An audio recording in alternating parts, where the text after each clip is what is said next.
Good afternoon. I'm joined by Chief Napolitano from the fire department, some of his command staff, and also Sean Krumholtz from ATF, who's going to be speaking in a bit.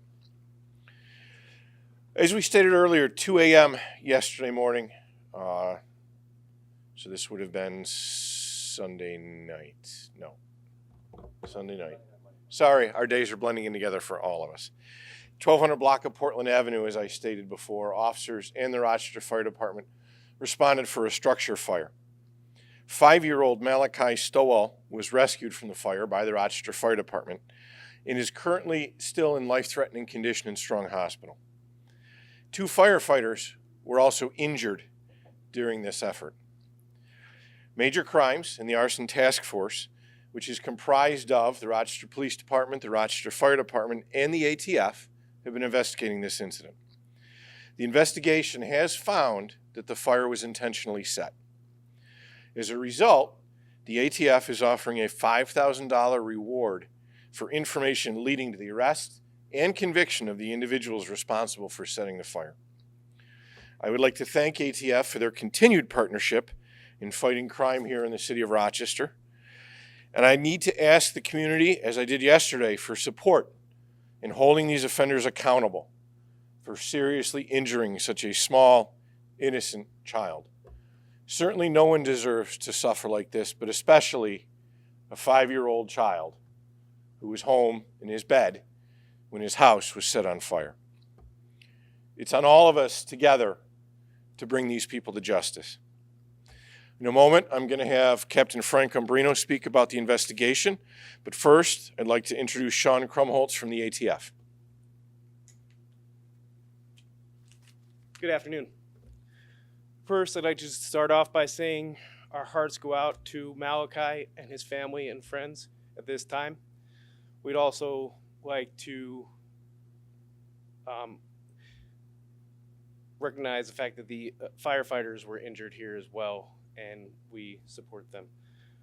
This was a senseless tragedy, and the future of this 5-year-old boy and his family is forever going to be affected. ATF has a long-standing relationship with the RPD and the community, and this is no exception. We have dedicated our fire and arson experts to this, and we are also happy to contribute this reward to the investigation. We want to follow the facts in this investigation and where they lead us. And to do so, we need the help of the public. So please, if you have any information related to this arson, call Crime Stoppers. Thank you very much.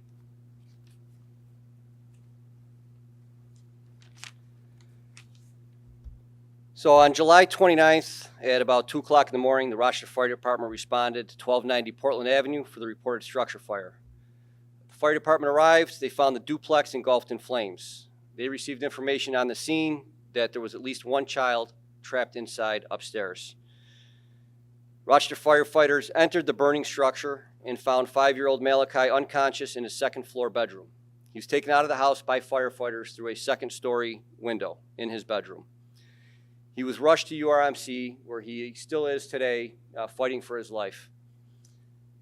Investigators from the Arson Task Force, which consists of the RPD Major Crimes, RFD, and ATF, were quickly able to determine that the fire was in fact intentionally set from the outside of the residence at the point of entrance. The investigators believe the fire was set by more than one person. The suspects may consist of males and or females. Malakai lives at 1290 Portland Avenue with his parents. On the evening of the fire, the parents were out of town and there was a 19-year-old babysitter that was spending the night to watch him. The fire, it spread so quickly that the babysitter was physically unable to make it up to, even attempt to make it up to the second floor to get the child out. She was treated at the hospital for smoke inhalation and has since been released. The adjoining apartment at 1290 Portland Avenue was occupied by 7 people that ranged in age from 3 to 49 years old. They were all able to self-evacuate, and they did not sustain any injuries. The structure was, in fact, completely destroyed by the fire. The Red Cross was there that night, and they continue to assist in finding housing for the affected families. While battling the fire, 2 Rochester firefighters sustained injuries attempting to save the child. One suffered back and rib injuries from a fall, and the other suffered burns to his upper body. Both have been treated and released and are still recovering. As far as the investigation goes, it's still too early to even discuss motive in this case. Quite frankly, the motive is irrelevant. You have 2 injured firefighters and you have a 5-year-old fighting for his life. There's people right now in the community who know exactly what happened, why it happened, and who did it. We'd like those people to close their eyes for a minute and just imagine that the 5-year-old right now in the hospital on a ventilator with burns over 75% of their body is fighting for their life. Imagine if that was their son, their daughter, their niece, or their nephew. We're talking about an innocent 5-year-old child right now whose life has drastically changed forever, assuming that he even gets to see the age of 6.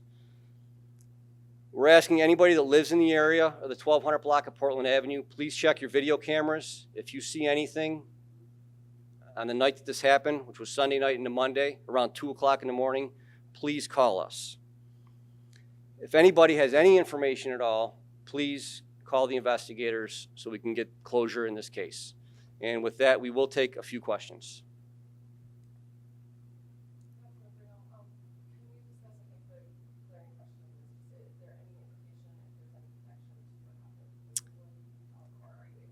Yeah, there's no connection whatsoever, as far as the investigation has told us up to this point. Can you go into detail on what led to that confirmation that this was arson? I cannot get into specifics, but what I can tell you is that the investigators that were on the scene, quickly obtained evidence that clearly indicated that this was intentionally set at the point of entrance into the dwelling, which made it extremely difficult for rescue efforts for the child. I have a question for fire department. I hear there was some effort to secure a second line of water right off the bat with fire hydrant. I was told it was easier to rescue, but did it pose a great challenge? It's Rochester Fire Department's policy to always obtain a second water supply as standard practice. There was a problem with the fire hydrant. We already had established the second water supply, and in most cases, we actually established secondary and tertiary water supplies in the event there's an issue with the primary attack line. That did not hinder our firefighting operations at all in any way, shape, fashion, or form. How are the two recovering at home? How are they doing? At present, as you said, they are recovering at home, and hopefully they'll make a speedy recovery. Can you speak to just how tough it is to see your members suffer and they're sacrificing their life on the line? It's very powerful to hear that this happens. That's a great question, and it's hard not to get emotional. As fire chief, I have 510 family members. When they swore their oath as recruit firefighters to lay their life down and to protect people and property to an inherently dangerous job, regardless if it's firefighting, rescue operations, emergency medical, it's very difficult to see 2 of my firefighters injured, and we wish them well. We support them. We'll do everything we can to get them back to health. But it's difficult. It's difficult for me as the fire chief, and it's extremely difficult for their partners on their respective engine and truck companies. Thank you.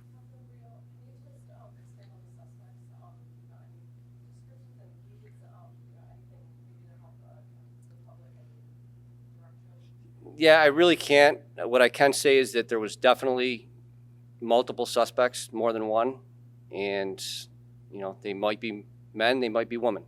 But beyond that, as far as anything more specific on them, I'm not in a position to release any of that right now. People talk.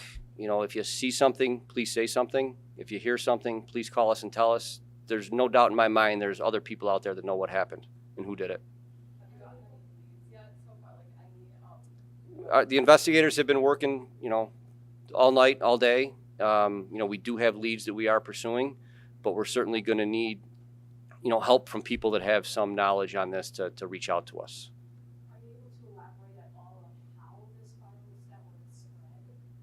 Yep, I'm not going to talk about any type of accelerants that were used at this point. Just we can't jeopardize the investigation. What I can tell you is that, the fire spread, almost immediately. The entire building was engulfed. It was very rapid. Do these suspects seem like they're criminally experienced, or sometimes we see things happen and it sounds like the suspects get sophisticated in knowing what they're doing?